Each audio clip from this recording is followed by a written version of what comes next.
I want to say happy birthday to you all over the world. People are saying Lula Libre. And I join the movement of solidarity. We are all behind you. We are with you. Brazil will prevail. The Workers' Party will prevail. Long live Lula. Happy birthday.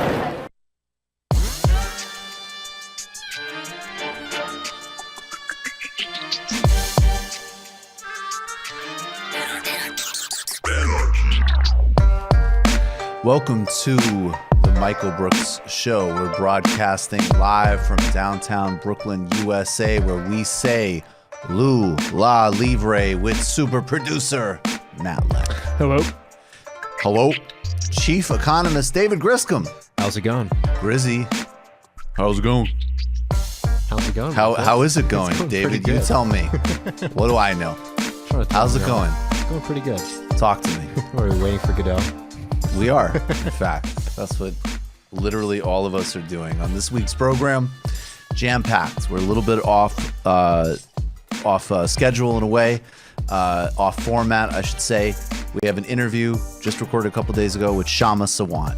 She's elected from the Socialist Alternative, city councilor in Seattle. We need to re-elect her.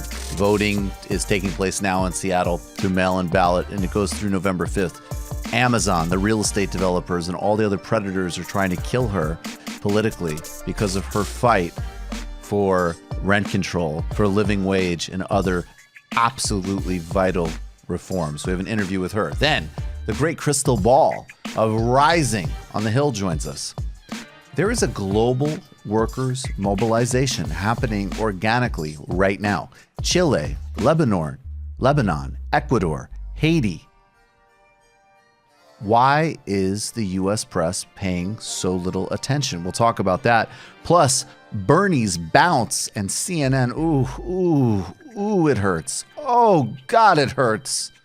Rahm Emanuel, we might explain in a few minutes why he's absolutely loathsome and no one should ever listen to him. Shout out to Chance with a great act of solidarity with the striking Chicago teachers. Chicago, you can add to the list of that global uprising.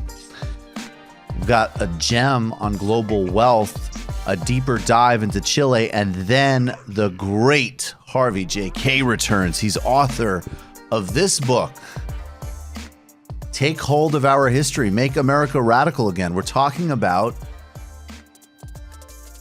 the 1980s Eddie Murphy vehicle coming to America and making comedy great again. No, we're talking about making America great again. We're talking about Thomas Paine. We're talking about the austerity struggles in Wisconsin. And then in the postgame, a lot to go over in this new Bernie interview. Britain on an election footing and results in Argentina and Uruguay. So a jam-packed show as always. But first, let's start with why we need a return to class politics. I just, as I keep mentioning, completed a very important interview with Adolph Reed Jr. And the important point to make here is that class politics is not in any way either at conflict with any of the vital struggles for liberation, anti-racism, for trans rights, for every category of liberation that we all understand, embrace, and know we need and stand fully with. But class is not another category of identity that can be excluded and oppressed and demeaned and live in repression. It's connected with it. It intersects in some respects with it, but it is an economic function. It is describing in relationship to those essentially who do exploit, who profit from exploitation, and those who are exploited. And in some ways, the formulation of the 1 versus 99% is actually the most elegant and simple way of describing that dynamic. It covers many different vectors of the economy. And at the end of the day, for an actual left politics, one that, of course, stands at the center of all struggles for justice, class has to be at the center fulcrum of understanding because it is ultimately about the many, not the few, and true liberation and democracy for all across all categories. There's been a lot of noise made recently about the professional middle class. What is the role of the PMC? Matt Karp wrote a fantastic article in The Jacobin. Connor Kilpatrick and Bhaskar Sunkara have written excellent pieces explaining this class configuration. This term goes back to the 1970s. It was coined, at least in part, by Barbara Ehrenreich, the great journalist, scholar, and labor reporter who we all still are fortunate to learn so much from today. And it referred to a category of essentially elite professionals. People who are not in the ownership class, they're not in the capitalist class, but they are functionaries of the state. They have a lot of relative privilege because of their professional training in some instances, because of their positions in institutions in others, and of course, there's a significant amount of overlap. There's been a lot of criticism marshaled at this class because they have gone in droves to Pete Buttigieg and Elizabeth Warren because of their fixation with credentialism, with technocratic solutions, and with a certain hesitation to cede what they think of as an intellectual leadership role in a broader class struggle. And that's an important distinction to get here. The function of the PMC was influential in the creation of NGO politics, and that later transformed into the corporate iterations of different justice movements that we saw rising in the 1990s. This is what Adolph Reed wrote about President Obama in 1996. In Chicago, for instance, we've gotten a foretaste of the breed of new foundation-hatched black humanitarian voices. One of them, a smooth Harvard professor with impeccable do-good credentials and vacuous to repressive neoliberal politics, has won a state Senate seat on a base mainly in the liberal foundation and development worlds. His fundamentally bootstrap line was softened by a patina of the rhetoric of authentic community, talks about meeting in kitchens, small-scale solutions to social problems, and the predictable elevation of process over program. The point where identity politics converges with old-fashioned middle-class reform in favoring form over substance. And then this is a very important distinction here, because the struggle now, again, is that program over process. It's the politics that says that, no, fundamentally, the broad intergenerational theft of wealth and terrorism of the African American community, as an example, needs to be structurally dealt with on material and policy grounds, as well as cultural grounds, in that synthesis. Theoretically, the PMC debate is still being debated and worked over, and in this way, it can become used as an abstraction. Are there similarities between lawyers and striking teachers stronger than between GM workers and striking teachers? And obviously, I think that teachers and GM workers, in terms of their positionality now, probably share a hell of a lot more in common than with lawyers. And this is actually where you start to really see the material breakup of this conversation with regards to Sanders and Warren supporters. Sanders donors, as you know, overwhelmingly come from the working class, and one of the highest representations is of teachers, whereas Warren still dominates and Buttigieg still dominates with the ultra-affluent. There was a recent piece on the professional managerial class in N+1, and a piece that claimed that Sanders and Warren's prominent supporters are PMC. One, by incorrectly conflating a few left socialist outlets with an overwhelmingly corporate-controlled media, and two, by ignoring the premise of the PMC, that it is a class that serves the interests of capital often unwillingly. That makes the distinction between Warren and Sanders more, not less important. When we compare the transformative nature of Bernie's campaign to the reformist nature of Warren's, and we also look at how people are conceptualizing themselves in the context of the movement, there's no doubt that we can all play that game. Sure, anybody getting paid to speak by a microphone, no matter how we do it, is some form of the professional managerial class. If you're a lawyer or a professor or a nurse or a teacher or a doctor and so on. There's huge distinctions inside this realm, which are important to note. But sure, you're all part of this PMC. But do you have the mindset of the PMC?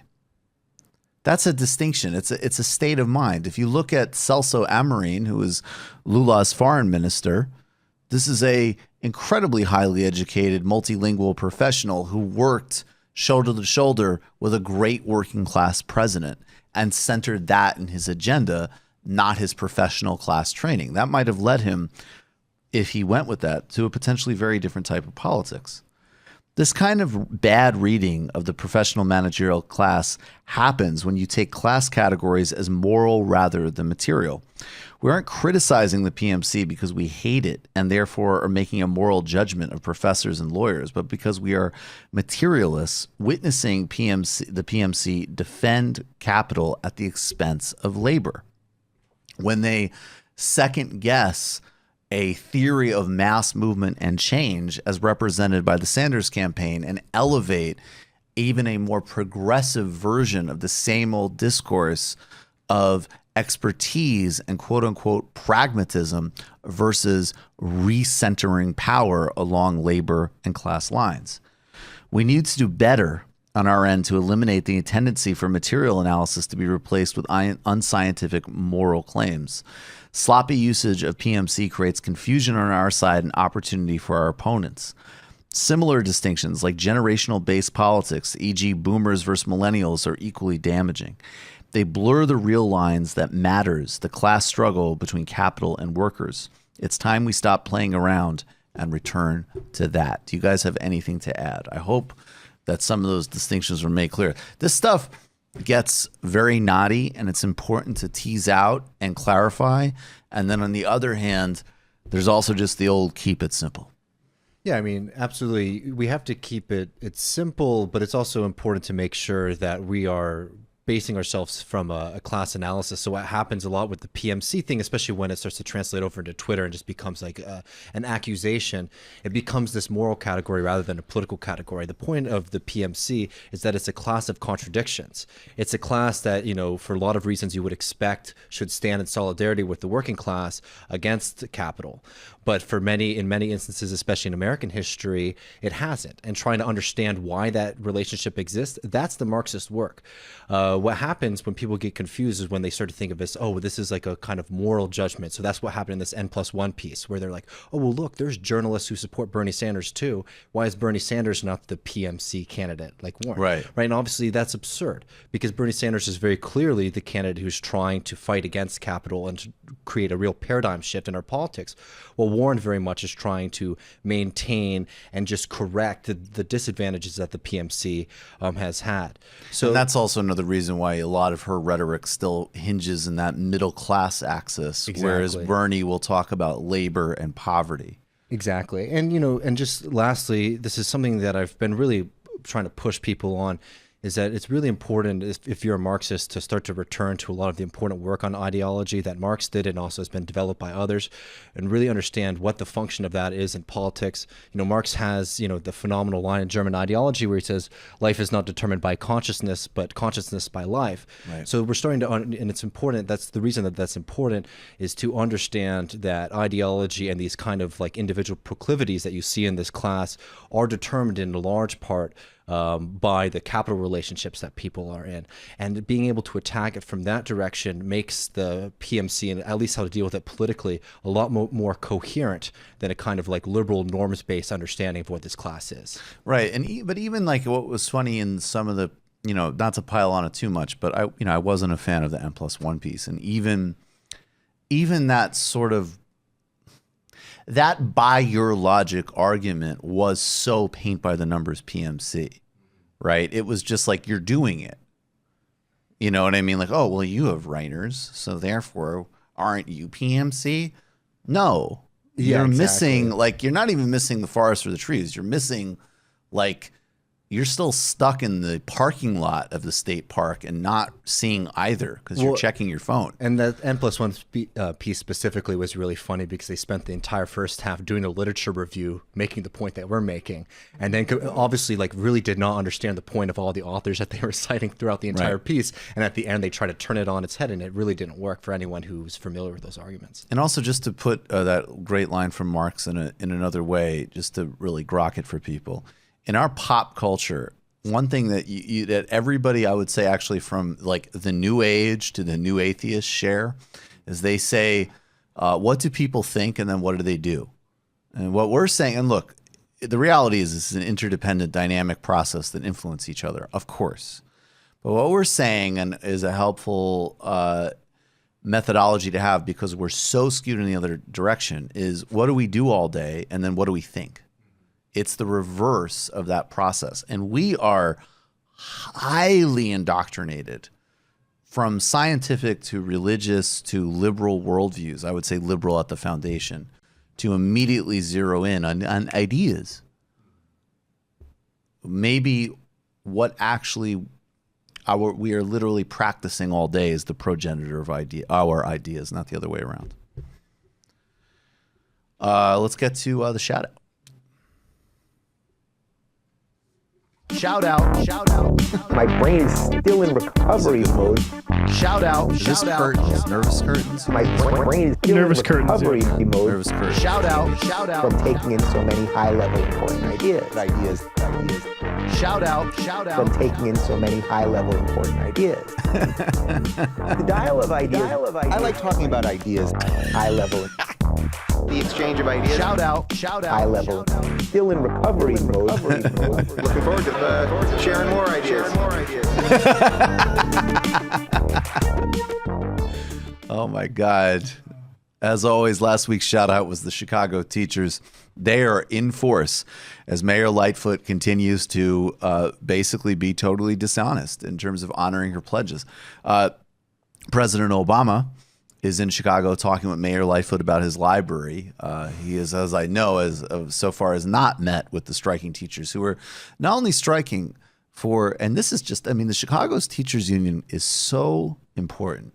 They are striking for better wages, for the materials and resources they need to educate the children of the city, but they are also putting on the table things having to do with housing, gentrification, and all of the other interdependent systems that affect their job as educators. They deserve our solidarity every second. And they got it from Chance, the rapper, who I am legit a fan of. He was on SNL and he wore this shirt. Well, we should just show here okay. that. All right. Tell the story. Then. So the Chicago White Sox were more interested in the hat he was wearing, the American flag White Sox hat. So they tweeted out a picture of him with that on, but they cropped the photo. And as a pale ontologist pointed out, oh, wow, this is super embarrassing, guys. It looks like you might have accidentally cropped the picture. Here's the shirt he was wearing. Ah, I see. So the Chicago White Sox might have buried the lead, and they're not even the one owned by that psycho family. Yeah. That's the Could you Cubs. just click on the actual picture that they cropped just so people could see how unnatural of a crop that is? Yeah. I mean, it's That is the most. It looks absolutely awful. Really want to make sure that we're not sending out good vibes to the teachers. All right. I just hate censorship, personally. Me too. Absolutely. Props to Chance the Rapper. Shout out to him. All right, let's just do this real quick. Maybe we could get some interstitials going because we'll go from this into the break. I think tonight, guys, we're 12 away as of the start of Showtime from our first 3,000 patrons. That's our next goal. Obviously, we keep growing and growing and doing what we're doing and doing what we're doing. 3,000 is the next goal. We got to get there. Needs expand. What we do expands. And you really do get basically 3-to-1 content as a patron. You got the Sunday shows. We're going to start using the hashtag Sunday program when we release the Sunday shows because they need to be easier to find. We're working on that. everything from histories of Latin America, Africa, Europe, the Middle East, primers on political theory. There's a reading list. There's a powerful, amazing Discord community. You also get peeks and interviews like Adolf Reed Jr. and in a couple days for patrons, Slavoj Žižek. That was a ton of fun. Had a great conversation with him. Pepe Escobar is going to be this weekend on pipeline politics, on basically understanding geopolitics from a Eurasia perspective. He's a Brazilian journalist who's the roving correspondent from Asia Times. This is how we do it. It's through and by you. Patreon.com/TMBS. Join. Get us over the threshold tonight for our next big goal, 3,000 patrons. And then we'll obviously keep talking. Soon, we're going to unlock our next video illicit history within the next week or so on Michael Manley's Jamaica to Edward Seaga's Jamaica, from socialism to cocaine. Then, of course, as of Showtime 2, I know that we are over 2/3 sold out for our Philadelphia live show. It was going to be with Artesia Balthrop, who you guys are all getting to know. She's amazing. The awesome, amazing Emma Vigeland. And the great Krystal Ball is going to be our call-in guest in about 30 seconds. World Cafe, there's a link in the description. Snag your tickets today, because these are definitely going to sell out, I think, pretty soon. We're going to take a brief break. We'll be right back with Krystal Ball. All right. Welcome back to the Michael Brooks Show. Joining us now is our friend, Krystal Ball. She is co-host of Rising on the Hill with actually our other friend, Sagar. Krystal. How's it going? It's going great. Thanks for being here. It is my pleasure. Thank you for having me. Of course. And I should say off the top, November 23rd, you and I are going to be at World Cafe in Philadelphia for a TMBS live show. How stoked are you for that? I am genuinely super, super excited. First of all, I've never met you in person. So Which is crazy. Seems like that needs to happen soon. Yes. It is crazy. And it's going to be a great crew, and it should be a really fun night. I mean, it's obviously I'm used to the studio setting, and the energy when you have actual human beings in the room there with you is just something I always really look forward to. So it should be a lot of fun. Me too. And it's been so fun. This will be our 4th show. We've done Brooklyn, LA, and Chicago. And it's amazing meeting like the community. It's amazing. And how do you structure it? Like, what are we going to do? What am I in for? Well, that's a good. So what we're going to be doing first, we do a Dipset karaoke. I probably should have asked that before I agreed. Yeah, I was going to say we're going to do Dipset karaoke. So I would start. I'm always Killa Cam, but everybody else has different options. You could be Joel Santana. We're going to still design the show. I mean, usually what we do is the theme of this show is going to be outnumbered because the 3 guests are women. Oh my God. We're going to do a Fox News. What do they use that hashtag? What is it? One lucky guy or something? Yeah. Yeah. That's so stupid. I love it. So that will probably be the hashtag for the show. And then the TMBS crew gets outnumbered. No, what we will do, well, first we have, basically it's like each guest on with like 3 of us. Then we have like the whole crew up, and we do like, I don't know, the last show we played a Guess Who Said It game, like Tony Robbins or Mussolini. Mark Cuban or Mussolini. I don't know. Krystal, we fuck around. The audience is usually extremely drunk and screaming at us about Lula and Bernie's poll numbers, and everybody. I do an Obama impression, and that's it. We're good. Okay. We will plan it out. We will plan it out. With all of that. It'll be planned out. Trust me. But who do you most want to dunk on, Krystal? That's really what I should be asking you. Who do you want to make fun of? You mean like right now at this second, or well, during the live show? I mean, you gotta wait and see what develops, right? It's gotta be in the moment. I don't have pre-planned attacks. I just gotta feel it. Whoever deserves to be dunked on that particular day. But look, Mayor There you Pete have is it. always a good candidate. But let's just, I mean, he's the go-to. Yeah, Mayor Pete is, yes. And Harvey is in studio saying, obviously, Mayor Pete. Mayor Pete, actually, you want to take just 1 minute? We got to get to these much more important things. But, like, seriously, what the fuck with that guy? You know, it's so funny because normally in a Democratic primary, the strategy that you want to employ is like saying things that, supporting policies that are popular with the Democratic base. Yeah. And it's like he started the campaign trying to do that. And then he got all this donor love on in Silicon Valley and Wall Street. And they talked him into running this like shitty centrist campaign, which has worked in a sense because, not that I loved him from the jump, but he was a little bit better when he first started. But it's worked in a sense because the media loves it. Right. And the media, they aren't feeling Biden. Biden's not raising the money. He's verbally incontinent. He's doesn't have a fancy resume or degree that they can get behind. So I like that. His fundraising numbers aren't good. His eyes are exploding. Yeah. Exploding live on stage. Like every time he starts to talk, I get really nervous because you just don't know where he's going to go, how it's going to end, et cetera.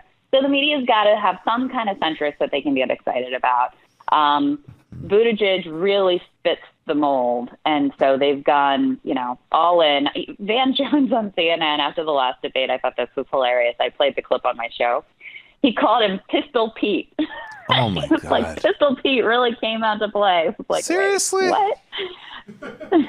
But it's working. I mean, look, there's a certain segment of the population that will watch that stuff and go, oh, there must be something there. And so right. After this last debate, I'm actually doing a piece on this tomorrow, who's moved up and who's moved down. Pete's gotten a little bit of a bump. Right. Bernie's gotten more of a bump post-debate, but Pete has gotten a little media-generated bump. So there you go. Yeah. I mean, he's the Pistol proof Pete. of concept that oligarch money and mainstream media coverage and then like middle class neurotics still have, some power. Across the globe. They have more and more power. I mean, that's the thing that we're trying to reverse, right? Right. No, you're totally right. I was trying to be optimistic, but you're 100% right. Sorry. No, this actually does transition well. Across the globe, from Chile to Chicago, Lebanon, Iraq, definitely in 2018 in Sudan, certainly in Haiti, Ecuador. Okay, all of these places have their particularities. There's Catalonia. There's different contexts, obviously. But this is a really dynamic global uprising, and it really does share a very specific focus on austerity and neoliberalism, to the point where specifically I would say in places like Iraq and in Lebanon, they're taking precise aim at the sort of sectarian systems and saying, look, right, I don't care about this. You can't, as an example, tax WhatsApp. You have used the language specifically in the past, Krystal, of a global working class uprising, as well as the challenges of delivering on left-wing populism. When you look at this, I mean, what are your takeaways from watching this emerge right now? Yeah. And look, I don't want to oversimplify because, like you said, there are different dynamics at play in all of these places. But when you look from country to country, and when you look just at the sheer number and massive scale of the uprisings happening around the globe, and I love that you included Chicago and what's happening with the teachers movement right here at home, you can't help but realize that the neoliberal world order put in place by the United States of America has completely failed, and people are calling bullshit. And so whether it's, a tax on WhatsApp, whether it's a fare hike, whether it's a gasoline tax, whatever it is that's the final spark, people are they're just done, and they're taking matters into their own hands. I mean, Chile is particularly interesting, I think, because you had this country that was like held up as the model of, the sort of neoliberal wealthy model. But underneath that, you had some horrible inequality. You had people who were really struggling to make it, where day-to-day life just was filled with pressure after pressure. And, very similar dynamic to what we see here, where the rich are getting richer and everybody else is just screwed with wage stagnation and high cost of education. They have a highly privatized country. Of course, our fingerprints are all over what's happened in their politics, not to mention, of course, Iraq, not to mention Lebanon with the number of Syrian refugees they've had to take in. So in any case, it's remarkable to see the common threads that are there. And at the same time, it's like complete silence in our media. I mean, even with the teachers movement that's happened here, that's the largest labor uprising that we've had, certainly in our lifetime. And it's never treated like that. I mean, they might do a story here or there on this individual strike or this individual, movement, but it's never tied together as a cohesive set of demands and the kind of national movement that it really truly is, because it doesn't have, for one thing, it's hard to tie it into like a Trump is bad story, which is like, it's hard to make it into either a Trump is good or Trump is bad story, which is basically all the media really wants to focus on right now. And it's also inconvenient, right? It's inconvenient to look at West Virginia or Kentucky and see that there's a solidarity there between, them and Chicago and Oakland, right? That doesn't make sense with the narrative that the media is set up. They truly just can't wrap their heads around it. And then with the uprisings around the globe, like, it's very obvious why that wouldn't get coverage by the media. It's incredibly inconvenient, as I just said, because the U.S.'s fingerprints are all over, these countries and have, in many cases, very directly impacted the uprisings that are happening right now. And there's just not a convenient narrative around it. I was thinking back when I was first getting into media, it was the Arab Spring. And every time there was a new uprising, media was all over it because there was a convenient narrative around it. First of all, there was all this like techno optimism. Oh, Facebook and like social media is making the world amazing, right? Right. So there was that. But then it also fit into this very convenient narrative about like, people are choosing democracy and like, we were right, like we were right to come in and say, here's how you should change your countries. And so it kind of fit into that lane as well. Whereas with these uprisings, global working class power, a rejection of the neoliberal system that's been the status quo that these media organizations are very much bought into, and oftentimes their consumers support as well. That doesn't work so well.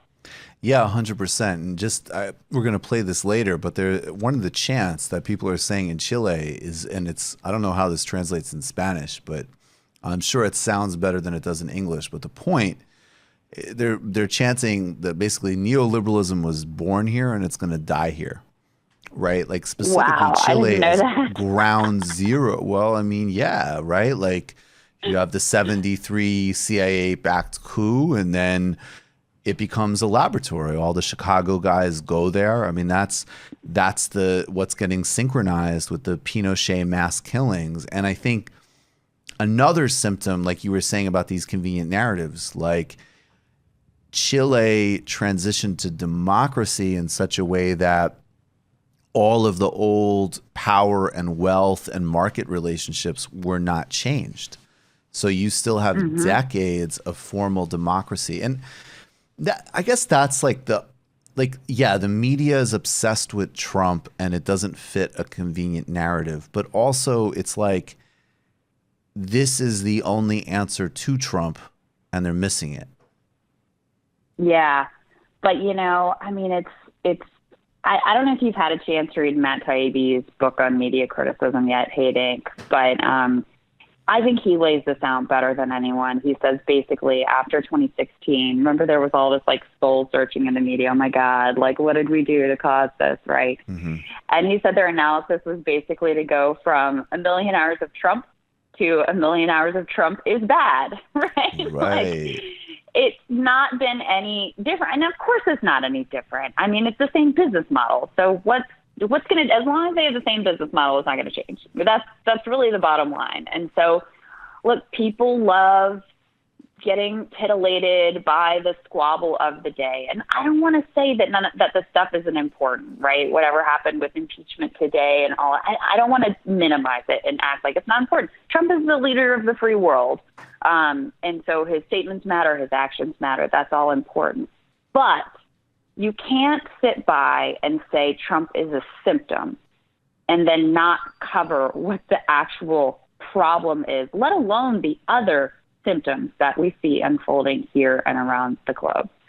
So, CNN has a great international footprint. They have all the resources and everything that they could possibly want to really be on top of this story, which is, in my mind, it's just so clear that this is the story of the moment, the story of what's really happening and the massive shifts that are underway that could go in really horrible dystopian directions or could be channeled in really positive transformational ways. But it doesn't have a convenient villain. It's not a sort of simple narrative enough. And so it doesn't serve the bottom line. Right. So related to that, then, is the fact that Bernie is back and the polling is looking good to the extent that the polling really matters now. And actually, I wanted to ask you about that because you would definitely know probably better than me how important. I mean, I understand the momentum dimension, but we're still relatively far out from people voting. But between the rally, the endorsements of Ilhan and Rashida and AOC, and these new poll numbers, which if they were Warren numbers or Buttigieg numbers, they would be beamed into our brains through, all of our devices. What do you make? I mean, is this like a real momentum?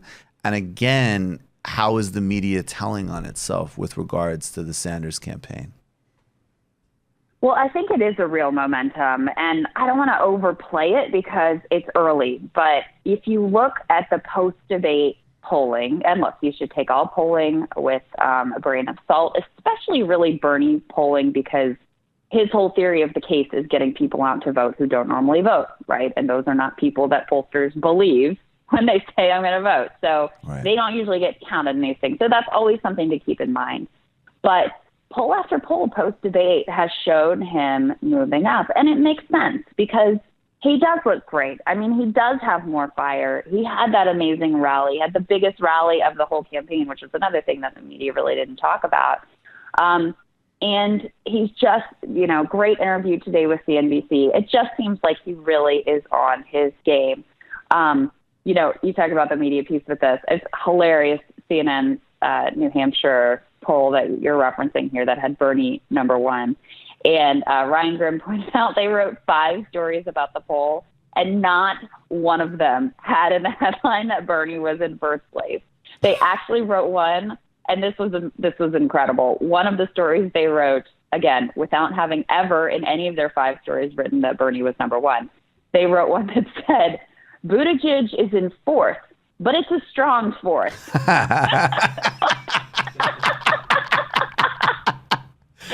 I mean, keep it positive. They're trying to vision board this guy into the nomination. I put that in. I posted a little newsletter today, which, by the way, I'm just gonna shamelessly shill. You guys should sign up at rising.substack.com. It's me and Sagar. But I put up a little post, and I was like, I know you're gonna think that I'm making this up, but I swear to God, they really did write that as the headline. It's just incredible. And but I think there's something else that is beginning to happen here, which is something that you and I have talked about a lot in the past as well, which is there's starting to be some separation in the public's mind between Bernie and Warren. Right. And, that's attributable directly to the campaign finally decided that they needed to do this. And I think they chose the right moment. To me, the most important number maybe in the New Hampshire poll was that it's not really close between Warren and Bernie anymore in terms of who voters believe is the most liberal. Right. And I think that's important. I think it's important because it shows people are making a distinction. And as much as we want to just like have a love fest and everybody's great, et cetera, at the end of the day, it's a zero-sum game. There's only one candidate who can win. And you have to know both why to vote for someone and also why they're different from someone else, why you should choose one over the other, why you should pick sides. That to me is a sign that there is starting to be a separation there, and I think that is really important. There were also some new numbers that came out, and this is not particularly new. This is like pretty commonly the case. Morning Consult had a poll that had Bernie with the highest favorability numbers, which I just think is so counter to the MSM narrative that he's quote unquote divisive. I mean, if you just watch MSNBC and CNN, you would think everybody hates Bernie. But on the contrary, actually, almost everybody on the Democratic side loves Bernie. They like the guy. So, I don't expect him ever to get his due, but I do think he has some momentum.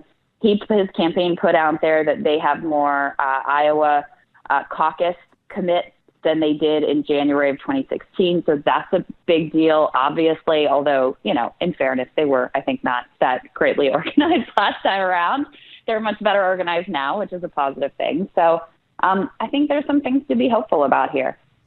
How do you see, like, just getting specific with regards to what the campaign is saying and what it's interesting because this is definitely a way that they're using those really big endorsements.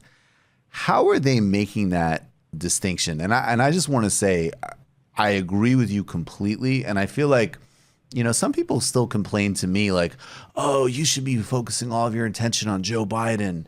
And it's like, guys, if I hosted Meet the Press or something, I would talk about how bad Joe Biden is.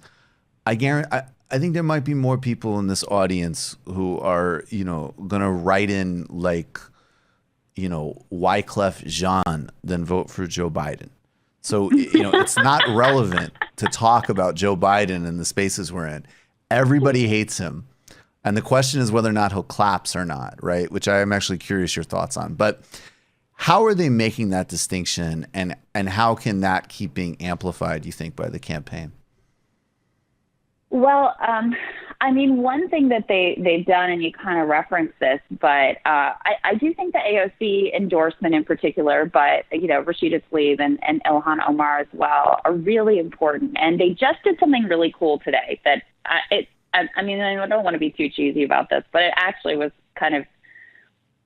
it was very moving to me to see, which is they released a digital ad for Iowa, white-ass rural Iowa, right, with AOC, talking about how the first time she found out about Bernie Sanders, she was a waitress.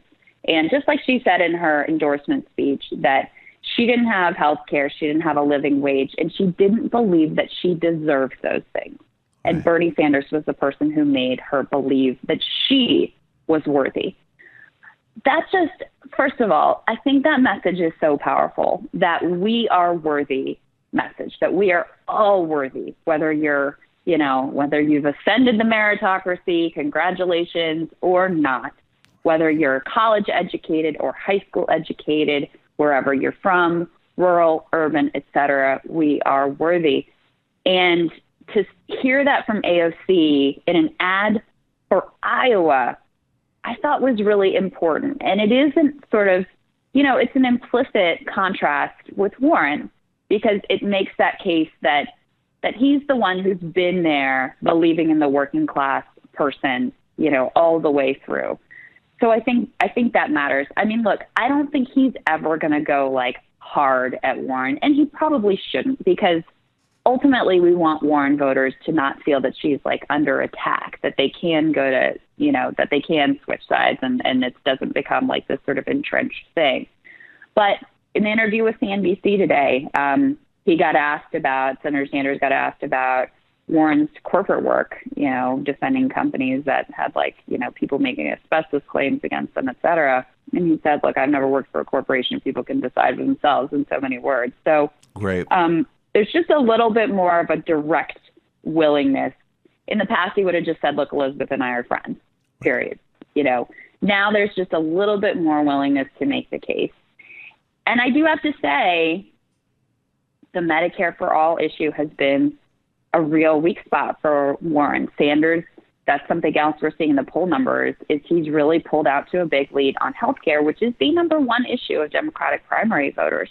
Her searching around for an answer, looking evasive, trying to come up with something that's a tax that they don't call a tax, to make the numbers work for her. It's not that any of it is the wrong answer necessarily. It's that it looks like a typical politician. And to me, that is the thing in terms of, look, I've obviously got my reasons that we've talked about a lot, and I know you share, for why I think Sanders is the importantly different than Warren in terms of his coalition and the realignment he uniquely could bring to the Democratic Party.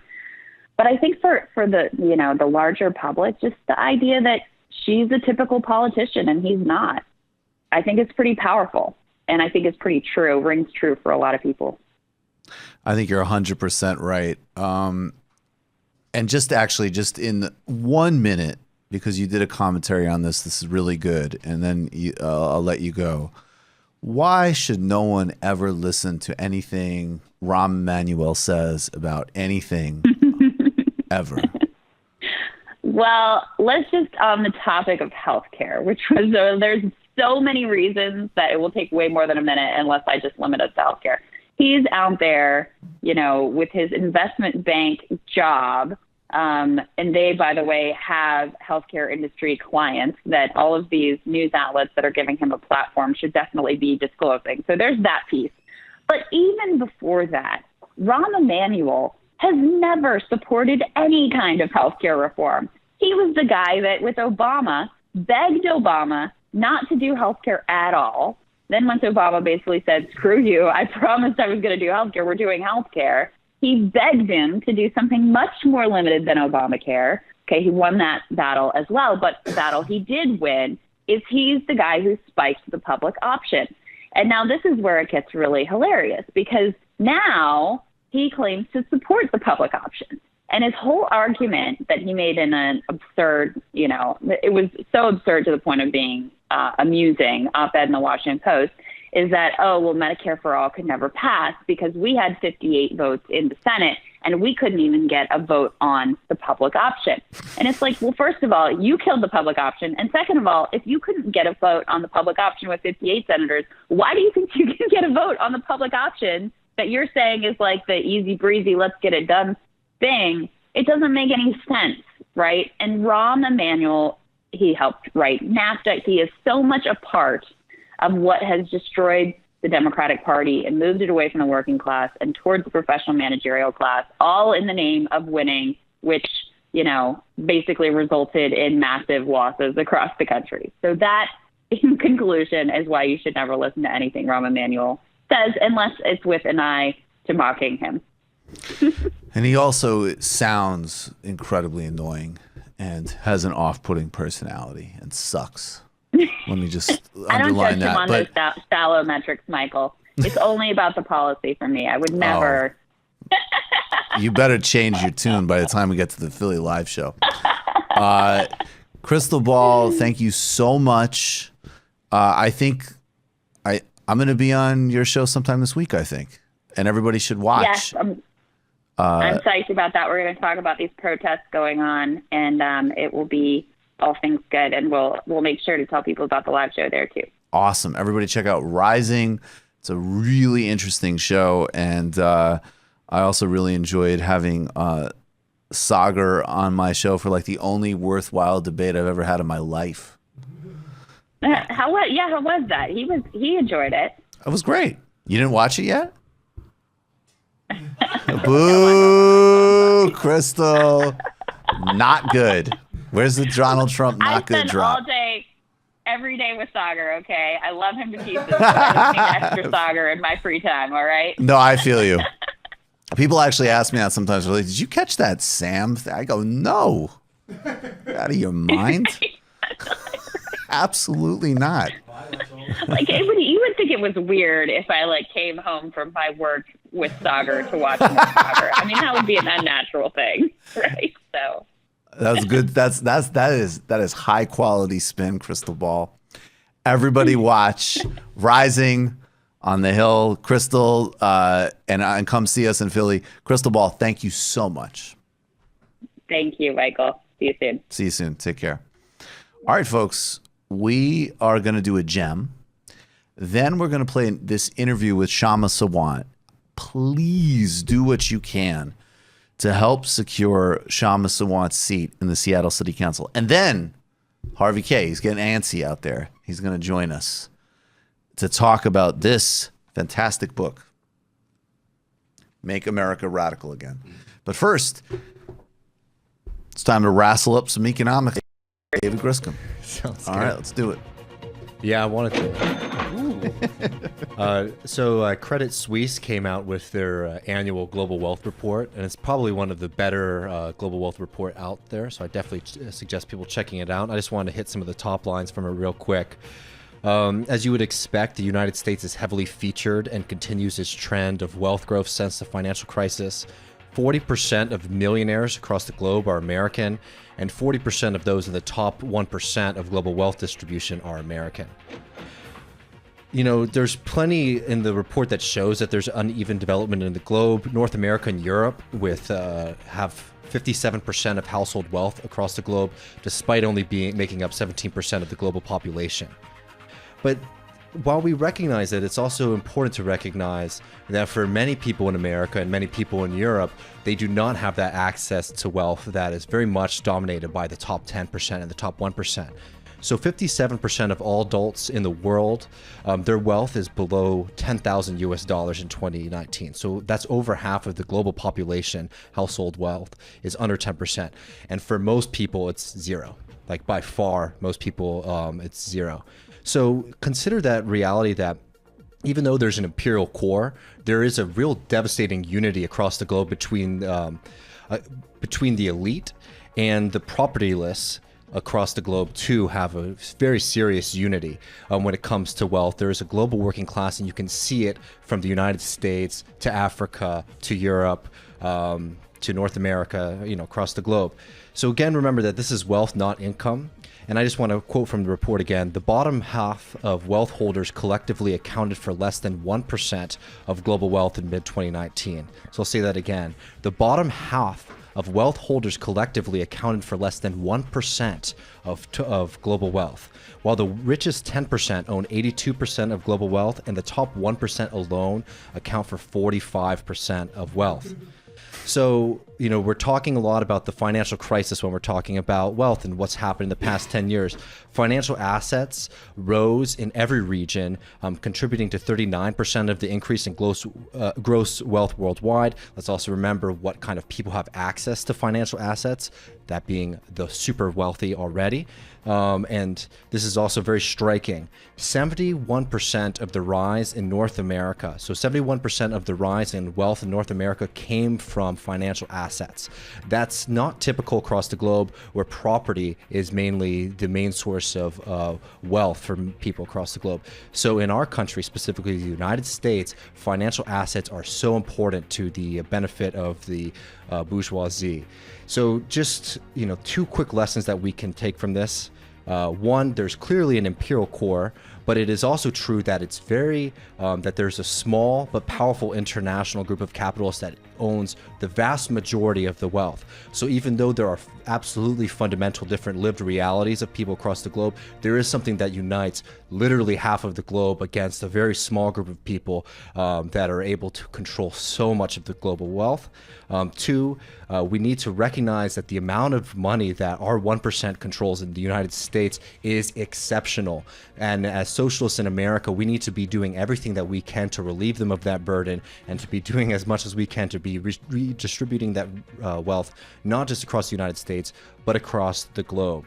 When you recognize that most households have no wealth at all, and a very small group of people own 45% of the global wealth, the solution starts to become very clear. In a certain It's like, sense. in the like tetherball, when the tether ball's on your side and it's your turn to hit it, like that's us. Like it used to be the Brits. It used to be the British people. They're like they had the empire, and it's like their turn to hit the ball. Like we have to really smack it this time. It too. Yeah, I gotta smack that. It's definitely on our side. It's about to hit us in the face. It actually is hitting us on the face. It's on its 10th go around, smacking us in the face. All right, guys, we are going to take a brief break. Before this interview with Kshama Sawant, I just want to say again, find her on social media, tweet out her campaign, Instagram about her campaign. If you're on Seattle and you're in her council district, make sure to vote for her, and also look out for some solid progressive Democrats that are also being targeted by the tech industry, by Amazon, by the real estate predators. You need to keep these people in the city council. This is a conversation with Kshama Sawant. It's about 20 minutes or so, and then we'll be back with Harvey J Kaye. Welcome back to the Michael Brooks Show. I'm Michael Brooks. Joining us now, it's really an honor. We recorded this a couple of days ago before the Tuesday show, and we're breaking format a little bit so we can play this, is Councilwoman Kshama Sawant from Seattle. She is currently seeking her third term. She's in her second term right now, and has really achieved and helped build some extraordinary things in Seattle. And I want all of us to do what we can to help secure her reelection. You told me before to call you Kshama instead of Councilwoman. So Kshama, welcome to the show. Thank you so much for having me, Michael. Can you tell us how you've used your office in Seattle as a socialist to build out a broader base of popular power? Yes, I think starting from our very first campaign for City Council in 2013, we have shown that it is possible to run an election campaign as something that is deeply rooted in the broader struggle of working people, of the marginalized, and to have a candidate, to run a candidate who's accountable to those very same movements, who runs a campaign taking zero from corporate donors, running the campaign purely on the basis of grassroots donation from ordinary people who are engaging in self-sacrifice to donate to the campaign, and then remaining loyal to social movements and working people once you win elected office. And the way you do it, and this is what we have demonstrated through our example, the way you do it is by understanding, by having a very clear political analysis that the strength that you base yourself on comes from a vast majority of ordinary people who are fed up and angry with the status quo of corporate-dominated politics, of deep inequality, of having to engage in such difficulties, having to work 2 and sometimes 3 jobs just to make ends meet, just to put food on the table, while the billionaire class is making out like bandits. Especially glaring is the process of wealth accumulation at the top since the Great Recession in 2008, 2009, when millions of ordinary Americans were wiped out through foreclosures, through the ending of many middle-class level jobs, and most of the younger generation being relegated to very low-wage jobs. And so what we have shown is that it is possible to get elected in the first place on that basis, on a basis of completely rejecting the conventional corporate politics rule book, and then after winning office to not having not sold out to big business interests, not having made backroom deals with corporate politicians, and yet not being marginalized and isolated. So, in conventional politics, when you hear political pundits throughout, and I don't just mean right-wing political pundits. Absolutely, they have a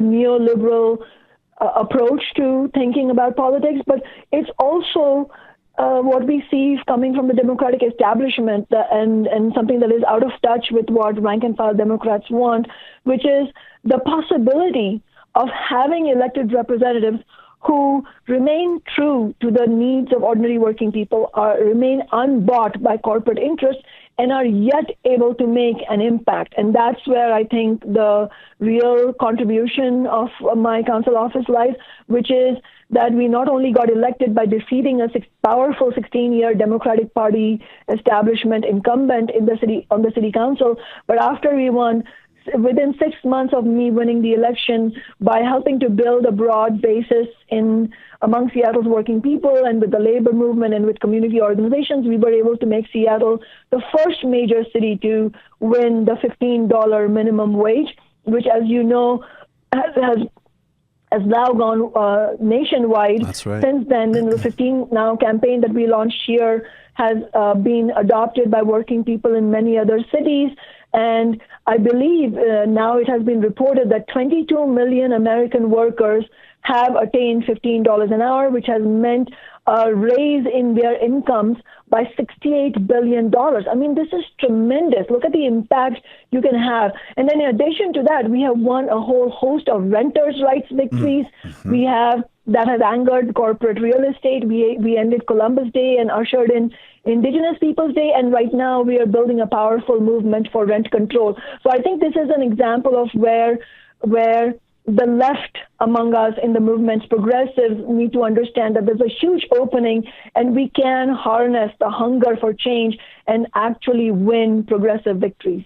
Well, I'm incredibly, I think especially I want to say, I mean, all of those are incredibly important fights, but rent control to me, and I'm incredibly encouraged by Bernie Sanders' housing proposals and your pioneering work and your office and the movements you've mobilized are directly in relationship with the sort of broader potentialities that have emerged in the last several years through the Sanders campaign and through other social movements.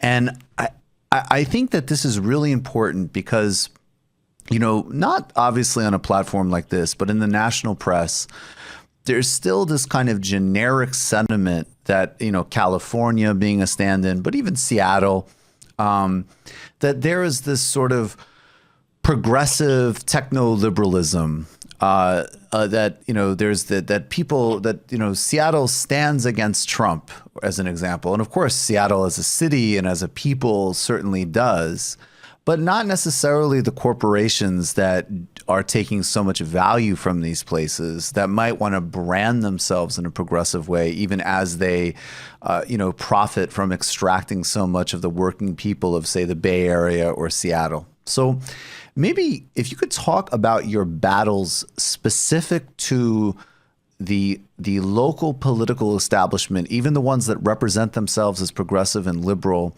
and how that relates to the incredibly serious amount of money that Amazon and the real estate industry and related powerful corporate oligarchic interests are putting into defeating you. And I want to let people know that right now, you can be voting in Seattle with a mail-in ballot, and the final election is November 5th.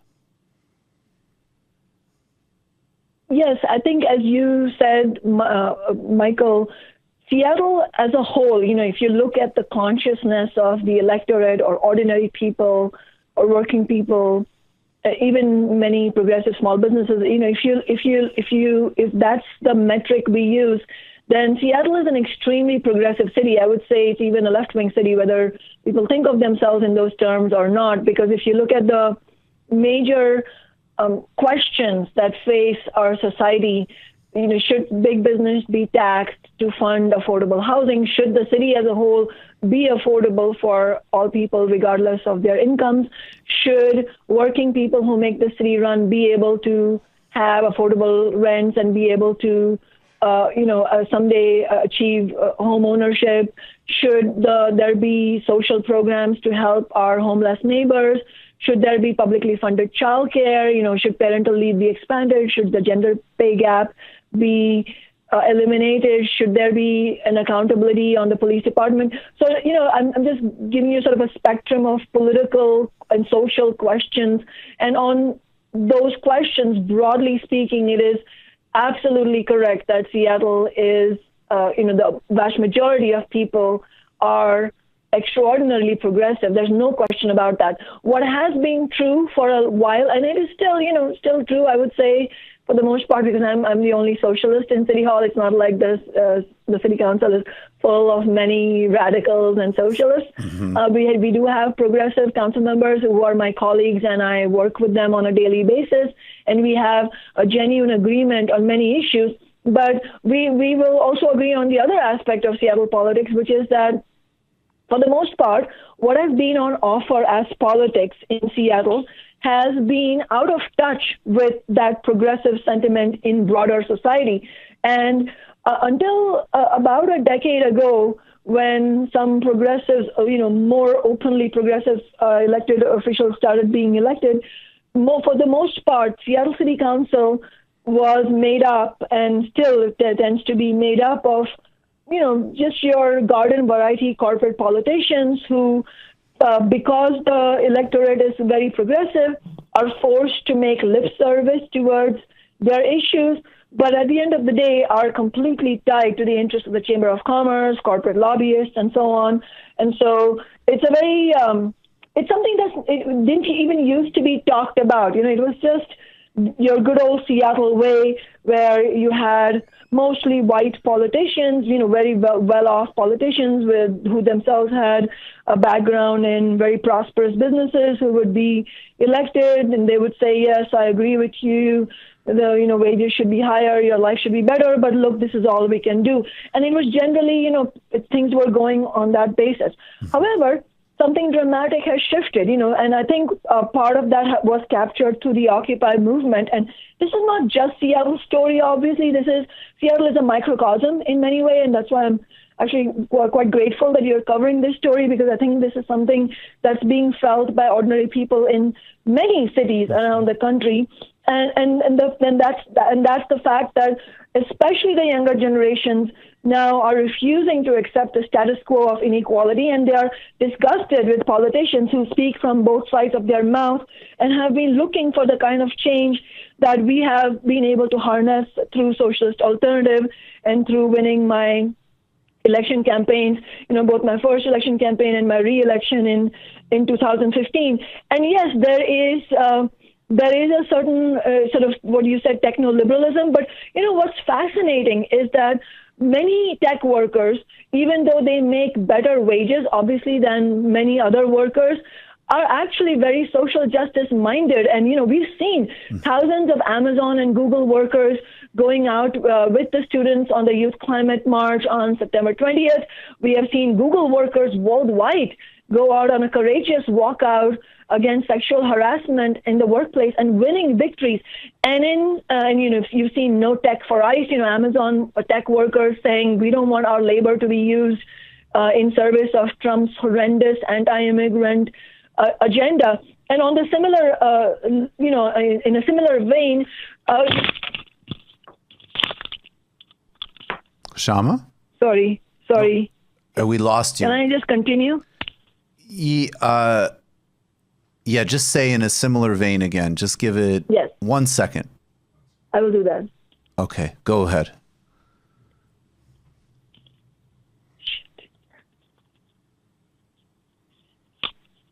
Sorry, I'm just having some problems with my earphones. But I can speak again. Okay, yeah, go for it. In a similar vein, just start there if you can. Right. And in a similar vein, you can see where the lines have been drawn even between my campaign and my opponent's campaign, who is completely a corporate candidate. I mean, as thorough of a corporate candidate as you could even imagine. He now has the distinction of being the single largest recipient of corporate money in Seattle election history. I mean, this is what we're talking about this year. And so if you look at what's happening with big tech and Seattle's consciousness, most of the vice presidents, the corporate attorneys, the CEOs all the corporate real estate developers, all the people at the top, the millionaires, the multimillionaires, the billionaires, the corporate elite, who are all united in wanting to keep Seattle a corporate tax haven, and who absolutely, viciously fought against the $15 an hour minimum wage, viciously fought against our attempts, our movement's attempts last year to win an Amazon tax, which is a tax on the very largest businesses to fund affordable housing. So all those people have massively bankrolled my opponent, both directly to his campaign and through the corporate PACs. And when you look at the donations to my campaign, obviously there is zero corporate dollars, but what's interesting is that hundreds of tech workers, including Amazon workers, have donated to my campaign. Cargo handlers, warehouse workers, drivers, Uber and Lyft drivers have donated to my campaign, whereas Uber and Lyft lobbyists have donated to my opponent's campaign. So it's very clear that there's a separation based on class interest. Workers, even well-off workers, understand that the billionaire class is not on your side, and they have a completely different vision for society that we don't share. We want to win, a just social justice-based city. We want to win the Green New Deal to address climate change. We don't share the dystopian vision that the billionaires have. Absolutely. So what can people do to help ensure that you stay in the city council? And I really want to emphasize how important it is. You've used your office in an incredibly aggressive, left, and broadly activist way, but also have achieved tangible and real results. I think people really need to understand that.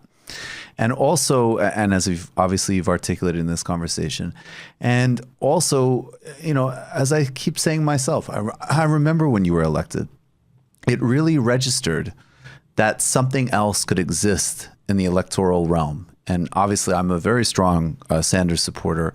And I think that was one of the signals and one of the tremors that went out when you were elected, that this much better thing was possible. And I also think, I have no doubt that you being there have also made other people who would not necessarily have thought of themselves as, being people that could run for office to strongly think about it. So I think it's just incredibly important, first and foremost for Seattle, but really everywhere, that you're there and that you defeat this onslaught that's coming at you. So please tell us all the ways that people can help this campaign.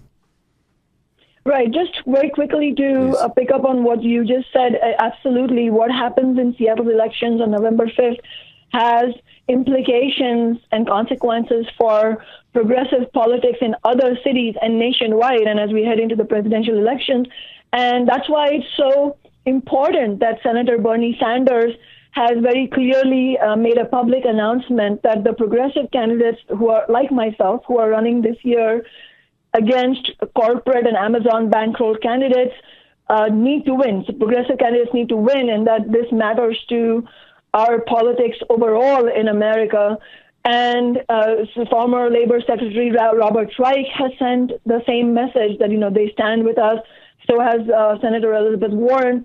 It's very important that we have had such national level leaders weigh in, and also I really must express my gratitude to Shaun King, the well-known civil rights activist and author, who was actually one of the first national figures to come out and explicitly support our campaign, which showed both his understanding of what was at stake and the fact that, there are people like that who have the courage to stand up against the Goliath of big business and the richest guy in the world.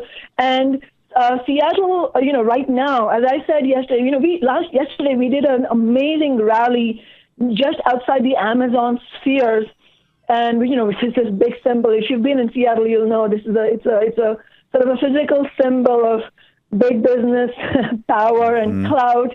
And so it was symbolic for us to be right there on the literal AstroTurf. They have this AstroTurf lawn there, literally on the AstroTurf, for our grassroots movement to be there and say that we reject this attempt by Amazon to blatantly, try and do a hostile corporate takeover of our city's democratic process.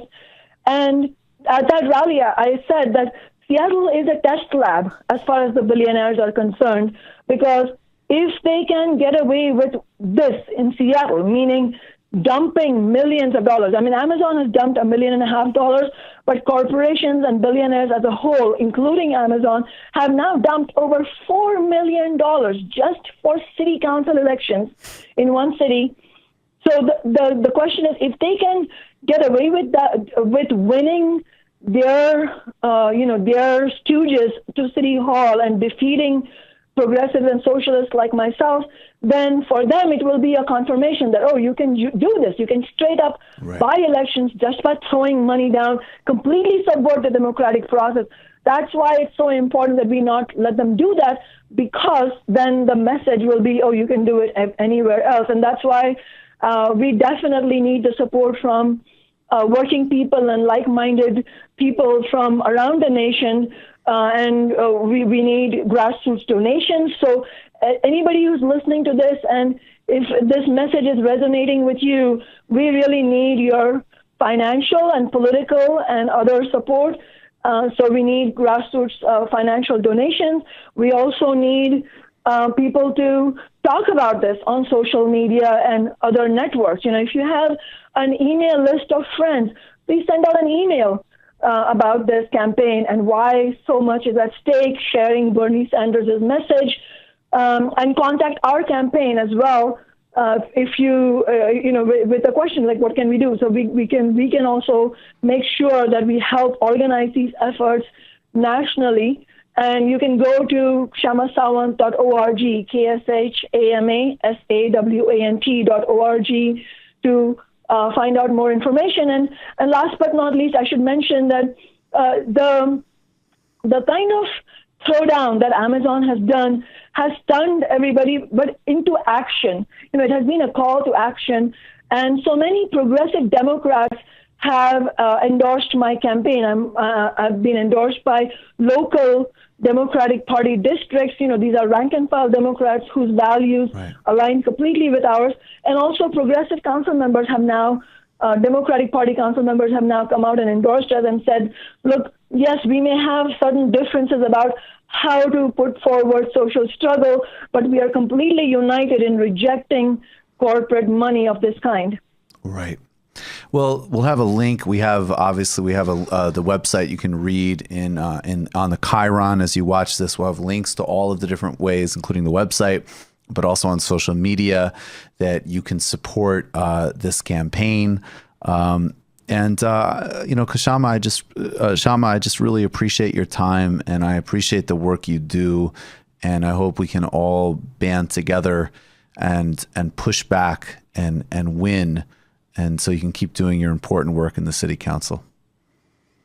Thank you so much, Michael. I really appreciate it. And I have so much optimism in my heart because we're seeing such incredible struggles, the West Virginia teachers struggle, now the Chicago Teachers Union, and the incredible work that is being done by the Sanders campaign, by Alexandria Ocasio-Cortez. There is so much potential to move this country in a different direction. Absolutely. Welcome back to the Michael Brooks Show. Welcome back. Wait, hold on. First of all, guys, go and help Kshama Sawant. We really need to keep her in the Seattle City Council. And now it's my great honor and pleasure to welcome returning champion, member of the crew, Harvey J Kaye. He is author of this great book from my publisher, Zero Books. Check out Against the Web, coming in February. Take hold of our history. Make America radical again. He also teaches democracy at the University of Wisconsin, Green Bay. There's a pre-austerity department right there. Yes. They're after three things. First of all, I want everyone to know that book had its beginnings right here. Tell it. At this counter. Yes, indeed. I said to you, Michael, do you write? Are you writing anything? And you said, yeah. Are you writing on the dark web? I said, who are you writing for? And you said, Zero Books. And I said, really? I said, I'm not that familiar. And then you said, you should meet my publisher, my editor. Doug Lane, the great Doug Lane. Check out Doug Lane's YouTube channel. You pitched it. Doug and I Skyped. Next thing I knew, we had a contract. Boom. So this is that book, that manifesto. This is a fantastic book, and let me quote from myself. Would you like me to read it? Yeah, I'll read it. Okay. Why not? Well, let me, because I actually want to set up a question with my blurb. You can read Krystal's too if you like. Well, Krystal, let me just, let's see what does Krystal say? Progressives have often allowed, no, I can't do an impression of her. It'll get there. Progressives have all, no, let me read mine. Read yours. Okay. Harvey Kaye is our essential and always engaging guide to owning our progressive history. Oh, this is the part. Just thought you might want to background What's the matter? musical for it. What's the matter? Oh, I'm playing Wait, music. this is important. Inside joke here, This I is don't the know question, though. No, I'm just playing underbed for music. I Make love it more it. dramatic. America has a rich, progressive, social democratic history that has been obscured by the right and all too often ignored by the left. And I feel like that is the core of your argument. Right. Fortunately, Explain you it didn't say to that us, before the please. book was written, or I wouldn't have had any book to write. Explain that. So here's the thing. So This is so important, though. Break it down. 45 years of class war from above. I don't understand why everyone isn't just saying that. 45 effing years of class war from above. They came after labor unions in the 70s, and they never gave up doing that. They came after the Voting Rights Act in the 70s, and they never gave up doing that. They came after women's rights, Roe v. Wade in particular, over and over again.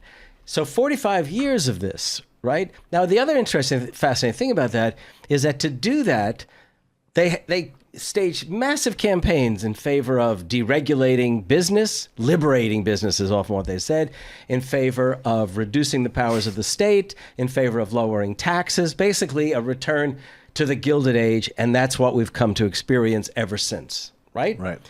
Well, to cap that all off, Ronald Reagan did a brilliant job of hijacking the past, literally laid claim to American history at his Republican acceptance speech in 1980. He quoted Thomas Paine, he quoted Abraham Lincoln, and he quoted Franklin Roosevelt. He quoted this progressive story.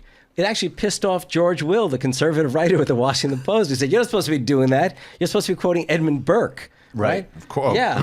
Well, meanwhile, where were the Democrats, or where was the left? Well, in a sort of knee-jerk kind of way, the idea was to pile on and say, "Oh, this is a perversion of the past," et cetera. But they never offered an alternative to it. So conservatives were eager to suppress the past and provide some kind of fantasy land version of it. And the left basically abandoned it, gave it up. So they abandoned the tradition of Thomas Paine. They even abandoned the tradition of Abraham Lincoln. They abandoned the tradition of A. Philip Randolph. Of A. Philip Randolph, absolutely. That's a hero of this show. And by the way, the significance of it is this. Doris Day. What? Sorry, I'm just throwing names at you. Go ahead. Dorothy Day, not Doris Day. Doris Day. Okay, just for that, I'm going to give a shout out to two of my students, Abby and Guillermo. Yeah, who Abby, Guillermo, and Mike, who are probably watching back in Green Bay. And just keep in mind, Michael here is not only a brilliant host, he's also a comedian. Yes, and sometimes I give your professor a hard time. Yeah, so here's the thing. Because Professor Kaye is analogous to Cornel West when he gets rolling with names he likes. Yes. So I always thought it would be funny to mix it up a little bit. I liked it. In Yeah, fact, I actually looked at you like, what am I supposed to do?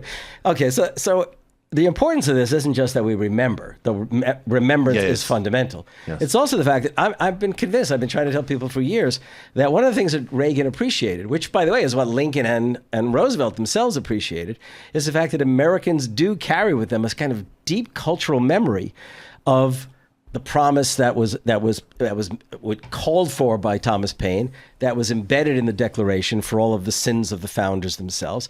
And Americans still hold on to that as a sort of, I'm not going to go psychological on you, but it's in a very deep kind of cultural memory type way. So Americans are when they hear certain kinds of words and see and imagine certain kinds of images, if they can identify with those, they're more capable of acting, in my mind, in a radical fashion, embracing that kind of stuff. Look, Bernie, we don't have to spend the evening talking about Bernie, obviously. No, we got some sound to get to in the post game. Okay. But explain it. Here's the thing. It's important. It's important to realize that Bernie in some ways was avoiding the story, avoiding history. And he was spending a great deal of time, as people have heard me say before, comparing us to Scandinavia. I have nothing against Scandinavia. It's a critical comparison. But what he failed to do was to remind Americans that social democracy, or in his terms, democratic socialism, is 100% American. Thomas Paine in Agrarian Justice is the godfather of Social Security.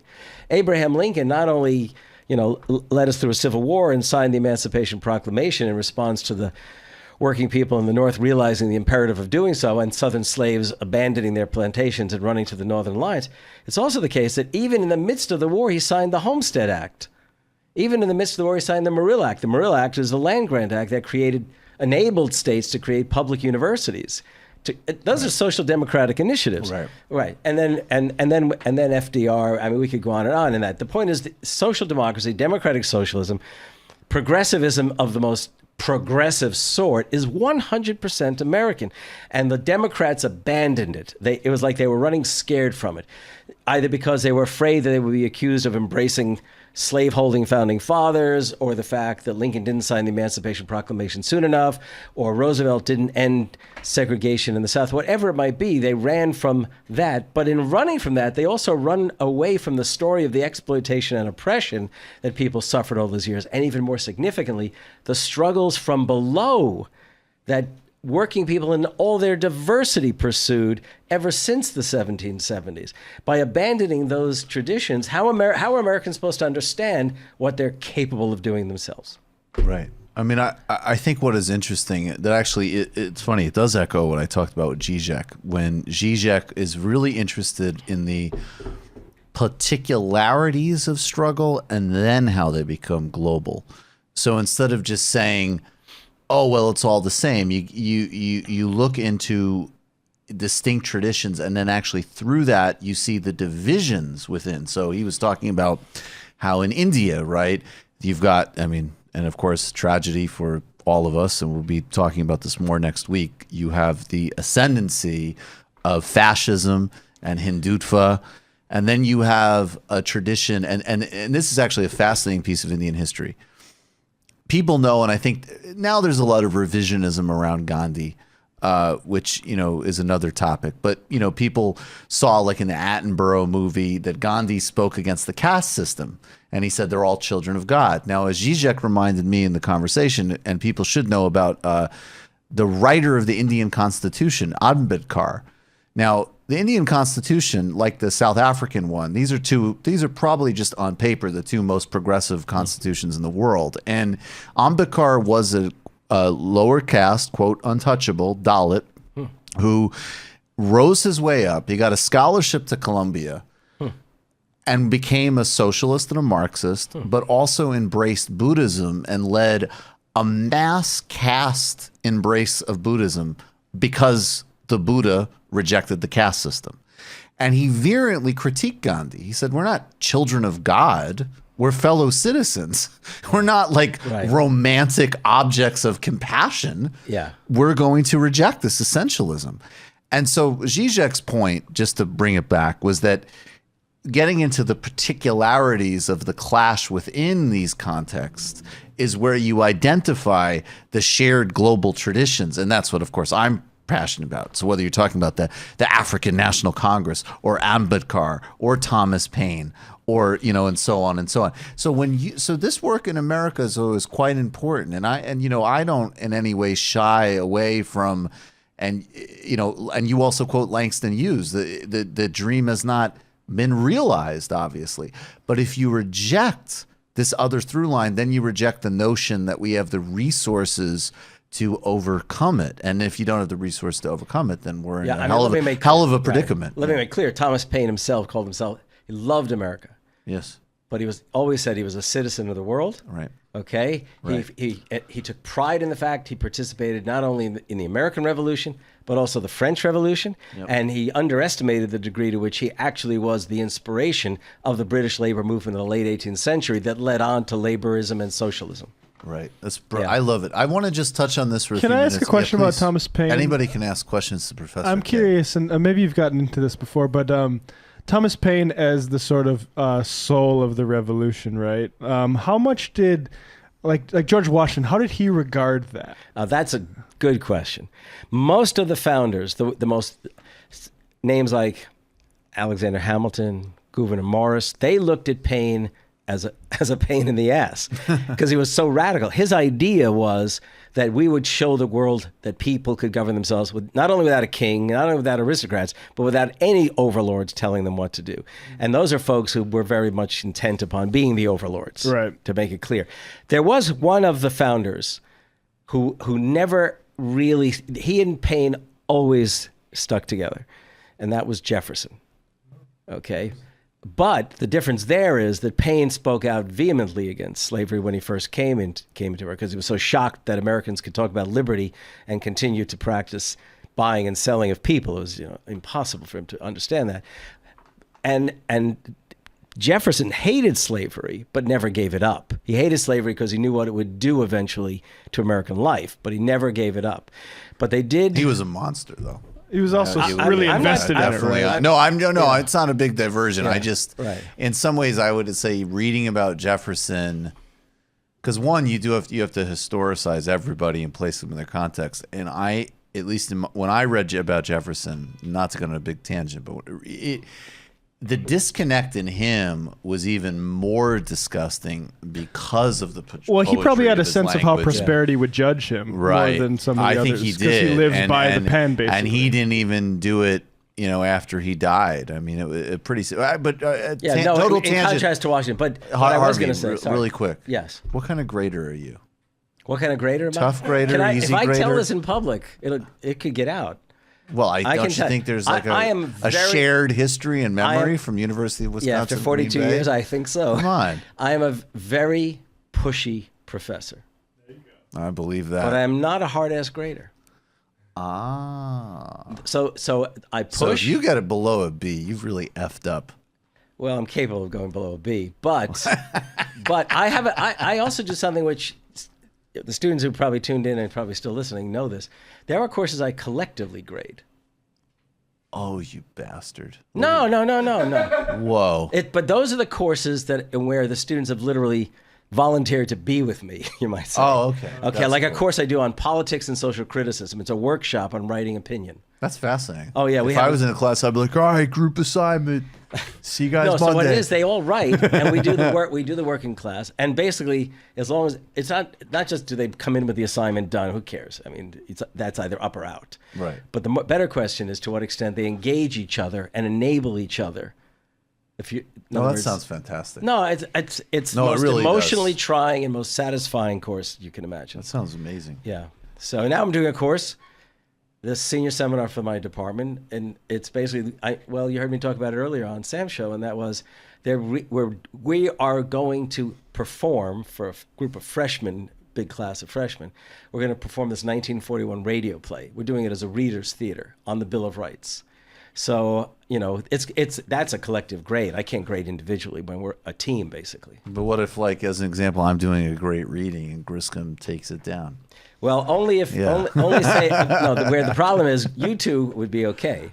Yeah, no, obviously. But if Matt didn't show up, he'd be in trouble. Okay, right. Okay. So David and I are ready to go, and Matt's just like, I had to fill in for someone. I was reading about Thomas Paine. The last time I did it, I had to. Sorry. Hey, Professor, I'm sorry I wasn't there, but I was reading about Thomas Paine, bro. They'd have to bring a bribe. No, I'm kidding. I'm kidding. Sure you want to joke like that on the public version of the show? All right. I want to just touch on this, though, because I think this is very much in the spirit of this. Before we go to the postgame, I want to talk a little bit about Chicago, and I want to talk a little bit about Chile. But first, in Chicago. Well, let's just go to Chicago just for a couple minutes, just because this video just came out. Eric Blanc, who is great on all of these issues, and also Mika Utrecht. We're going to be having him on soon to talk about what's happening in Chicago. So Mayor Lightfoot has just ordered an arrest of Chicago Local 1 teachers engaged in peaceful civil disobedience, demanding the mayor end the strike by granting very basic improvements in the city's schools. Light should be ashamed of herself. Absolutely. And I just want to echo again what I keep saying. That these teachers, first of all, Chicago teachers are incredibly brave. And when the history books are written, and if we do reclaim our radical spirit, what they were willing to do in terms of going up against Rahm Emanuel and really the whole Democratic machine in 2012. I mean, you're talking about President Obama from Chicago, Arne Duncan, monstrous education secretary from Chicago, and then Rahm Emanuel, who, I mean, everybody, you know, picks their favorites. He might be, in my view, the most contemptible, you know, at least Democrat in modern politics. That could be a fun game. Truly loathsome. We could play it. That could be a good game. Well, that's Keep not that bad. in mind for Philadelphia. Post-game. Philadelphia, who's the most loathsome Democrat? So, but what do you make when you see, and we'll globalize it, but you see, does it remind you of what you saw in Wisconsin, but with like a greater sense of optimism? Yeah, no, well, in fact, I mean, so in 2011, you had, the Wisconsin Rising, as we call it, okay, the occupation of the state capitol. And 100,000 people turned out at various occasions, and we did occupy the Capitol. That's first of all. But at the same time, it was also the year, in that year, Occupy rises. There was the Arab Spring, which is sort of framing a lot of this as well. I mean, it did seem briefly like we were entering this kind of 68, right? Right. Spring, thinking Czechoslovakia and various things. But of course, we took a certain path with the Wisconsin Rising, and indeed we lost in the recall, et cetera, et cetera. Occupy fizzled and got crushed in various places. Brutally crushed. Yeah, right. Arab Spring. I just want to say, people, I think people forget there was an extremely brutal response to Occupy as well from police and in security various agencies. Right, but now we see this. Now this is interesting because, of course, the Chicago, the CTU also was arguably the inspiration for West Virginia and the other states' teachers. Right. Oklahoma, Oakland, right? Yep. L.A. I mean, LA. It really was. And yet here we are. But it hasn't gone away. Okay? It's not like all of a sudden it's faded into the background. These folks are in the vanguard of these questions. And it's really important for people to understand. You say union and you say strikes, and most people think dollars. They're paid to the teachers, which is fundamental. Okay? There's no question. But this is also about public schools. Right. I mean, that we have, public schools have been under siege in this 45-year class war as well. I mean, in some ways, the Obama Department of Education paved the way for the more, speaking of monsters, Betsy DeVos. Right. Okay. So, I mean, public schools have been under siege. The charter schools, which are really efforts to privatize public education, turn it into, into what it was never intended to be. Public education was America's social democratic gift to the world. And look what has happened in these past 45 years. So in many ways, this is either the resistance, a resistance, but it's also a demand to restore public education. And I'm hoping teachers around the country are taking notice of it, because so far the solidarity has been extraordinary. The popularity among the citizenry, parents and others, has been great. They're running scared, the mayor's office, apparently. Yep. No, I think they are. Let's go to Chile. Do we have this sound on Chile that we're going to play, Matt? So my understanding is that I believe it is basically one. Well, no, there was the one from Democracy Now! We were supposed to play that during Krystal.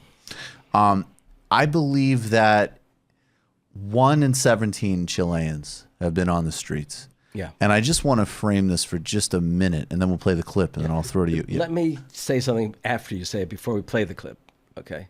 Because there was something that didn't get mentioned, I think, effectively in the conversation with Krystal, who otherwise you guys were great. Oh, okay. Okay, I'm willing to go. Is it about Chile? Yeah, about Chile. Okay, yeah. Let me just set it up, and then okay. So, so one of every 17 Chileans are on the streets, and what's incredibly important about this is that the transition to democracy. And I think this is analogous to South Africa. It was a democratic transition, but not an economic one. So you have all of the same. Oh, is that what you wanted to touch on? I want to make sure that people realize. Yeah, okay, yeah, please elaborate on that. Well, no, I was happy to hear the fact that, look, 1973 was a brutal military takeover in Chile. Brutal in the sense not only that it stormed the presidential palace, Allende, great leader, killed, right? Yes, and this was this great experiment in democratic socialism, which was undermined by the Chilean military and the CIA. Right. Okay, and thousands, if not tens of thousands, of people were rounded up and it was the beginning, disappearances and murders and crushing. Happened on there September 11th. Yes. September 11th, 1973. I'll just point, if I can make a personal statement, which is utterly irrelevant. Oh, please. So I began my PhD work in September 73. And my projected dissertation work was on Chilean peasant movements and how they were making the transition to cooperative agriculture, which sounds, like an ag economics kind of thing. But to me, this was really important because if we're gonna pursue struggles, there's a point in which the struggle has to itself become an institutionalized democratic socialism. And I wanted to know how it was going in Chile. Yeah. But of course, in that September, it was crushed. It was so crushed. I moved radically away from doing that kind of work. And I decided I had to deal with the question of class analysis in Latin America, which is what I ended up working on, basically.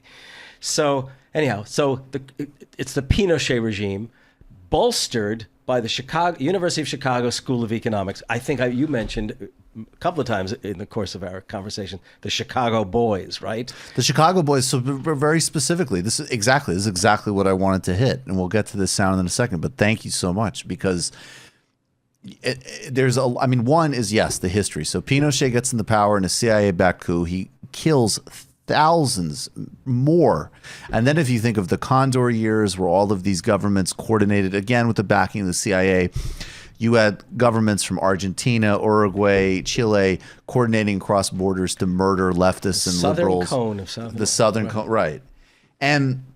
And then at the same time, while they're engaging in mass murder and atrocities, they invite people like Milton Friedman and James Buchanan to come to Chicago and come to Chile and privatize healthcare and open up for foreign direct investment. And a lot of basically lock in the capitalist powers that are exactly. And another analogy, there's some analogy I would say actually what happened in post-invasion Iraq. That's a whole other story about after this, invasion, we go and we privatize and we Naomi Klein's shock doctrine. So this is very important because the agreement in the democratic transition in Chile was that we will open up the political institutions to some extent, but Social Security is still privatized. Health insurance is still significantly privatized. There is, especially given Chile's relative wealth, which the right loves to talk about, this has gaping and massive inequalities. The other dimension I want to mention here, which is important, is that some movement activists, and this really is a broad heterodox movement, including people from all sectors of society, mainly, of course, on a class basis, but it's so many people. It is not being driven by a particular political party or tendency. There has always been, and a record that has never been cleaned up, including in the democratic transition, is the incredible abuse of the indigenous communities in Chile, which again reflects the rest of Latin America, but also correlates with the mining industry and this other, industries that you would expect associate with abuse of indigenous people and ecological devastation. The security techniques, people are saying this is the first time since the military dictatorship that the military is on the streets like this. That's true. But it's also the case that they are migrating back what they have been practicing on the indigenous populations in Chile to the center. And this is another dynamic you see across the world in terms of policing, military, and repression. So I just wanted to put all that on the table. Thank you so much, Professor Kaye. And this is just, I'll go right back to you, but this clip is exactly what you're saying. And so the point is the transition to democracy did not restore. Right. The privatization was sustained. Yeah, exactly. Okay, it was a it was a political kind of transition to democracy, not an economic. That was crucial. Precisely. And this is what they're saying. This is today from yesterday from Democracy Now! One of the chants and the protests, neoliberalism began in Chile, it will die in Chile. The significance of this? This is a powerful statement, and I think one of the things it says, Amy, is the continuities that have happened since the Pinochet dictatorship. As you may know, Chile was the birthplace of neoliberalism in many ways, and structural adjustment and the link to the Washington Consensus was strong there. And there's been ongoing pressure on people creating precarious conditions for many, many years. And what is important to say here is that the Pinochet Constitution Constitution of 1979 that was revised during the dictatorship is still in place. So people are still living with the kind of legal apparatus that was put in place there and the ongoing security apparatus. There's much to be said about what's currently going on in Chile. And one thing that has not been documented in the news very directly is the connection with the indigenous, anti-indigenous legislation and the kind of terrorism, the discussion of terrorism, the discourses of terrorism that have been used against Mapuche, Pehuenche, Huiliche peoples in the Southern Territories. And this has been going on for the last 30 years, since the 1990s. We see this transference of what's happening in the Deep South now to Santiago and other places. And this is a really important discussion because it has served as a lab for the security apparatus. And so the human rights violations, the kinds of tortures, the disappearances, they have continuity with what happened before, but it's also continuity with what's been going on much more recently in indigenous Chile. That's perfectly put. I'm actually working to get her on this show. Institute, she must She must be relatively close. So we're going to try to get her on TMBS. And I also will say that this overlaps, and I would look up, if you haven't watched yet, the interview with Jeff Halper, where he talks about Israel's policy in Gaza and how it serves a very similar function in terms of global arms market and the exportation of repression out of Israel. If I can just introduce somebody's name into it, just so we don't forget, Henry Kissinger. Please, go off on Henry Kissinger, that monster. Well, it's kind of, I don't know, you guys are too young to remember, but the big question at that time wasn't specifically even Chile. The question was, would the United States allow an Italian government with a major communist representation in it? Right. And one can't help but imagine if what they were willing to, one could imagine, would they have done in Italy what they encouraged in Chile? Right. And to what extent would they have done it anywhere else in the world? Right? I mean, this imposition of, the free marketeers, we can call them. This was a critical moment, and they won. Yeah. Yeah. Did you always, Kissinger,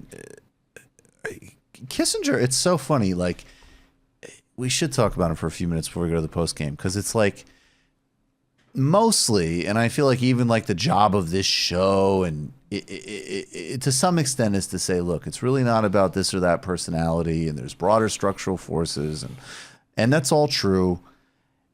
And occasionally you still do have like a world, like Henry Kissinger really is personally a monster, even in the context in which he arose. I mean, I remember an interview. I think this is, I always hate bringing up things that I can't find, but it was an interview like on some type of Boston NPR station with Christopher Hitchens when his Kissinger book came out.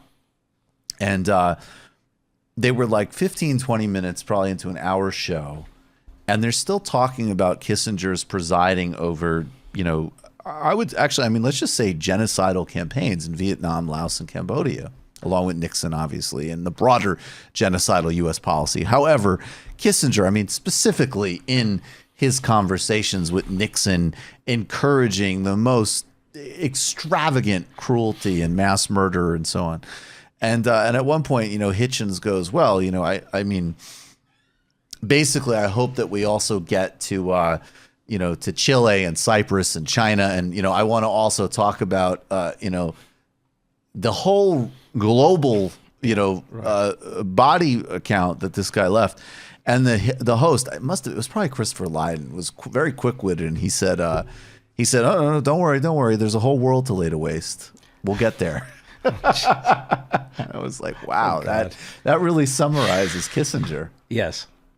What were you following him to some extent contemporaneously and kind of just disgusted by? Especially I guess as an academic who also wielded power. I'm having to recall, and if I'm a little off on this, people will forgive me if they go looking this up.